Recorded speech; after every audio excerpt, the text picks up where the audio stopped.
മറ്റു കുട്ടികൾ തന്റെ ഇഷ്ട കലാരൂപം കെട്ടിയാടുമ്പോൾ ഒരു കാഴ്ചക്കാരനെ പോലെ കണ്ടു നിൽക്കാൻ മാത്രമേ സയ്യിദിന് കഴിയുന്നുള്ളൂ.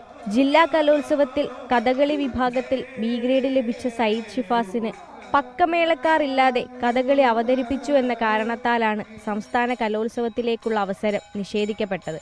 മോഹിനിയാട്ടവും കുച്ചിപ്പുടിയും പോലുള്ള ശാസ്ത്രീയ നൃത്ത ഇനങ്ങൾക്ക് പക്കമേളമില്ലാതെ റെക്കോർഡ് ചെയ്ത സംഗീതം ഉപയോഗിക്കാൻ അനുമതിയുണ്ട്. സമാന രീതി കഥകളിയിലും കൊണ്ടുവരണമെന്നാണ് ഈ അമ്മയുടെയും മകന്റെയും ആവശ്യം. വരുന്ന കുട്ടികളെ സംബന്ധിച്ച് ഇതൊരു ഭാരിച്ച ചെലവാണ്. നമുക്കിത് ഒരു തവണ റെക്കോർഡ് ചെയ്ത് വെച്ചാൽ അത് 3 പ്രാവശ്യത്തേക്ക് ഉപയോഗിക്കാൻ സാധിക്കും. കഥകളിയിലെ ഓഡിയോ ഉപയോഗിക്കുക, ലൈവായിട്ട് മാറ്റി നിർത്തിക്കൊണ്ട് CD ഉപയോഗിക്കാനുള്ള ഒരു സംവിധാനം സർക്കാർ ചെയ്തു കഴിഞ്ഞാൽ നമ്മളെപ്പോലുള്ള കുട്ടികൾക്ക്, സാമ്പത്തികമായിട്ട് പിന്നോക്കം നിൽക്കുന്നവർക്ക് അത് ഒരുപാട് ഗുണം ചെയ്യും. പരാതിയോ പരിഭവമോ ഇല്ല.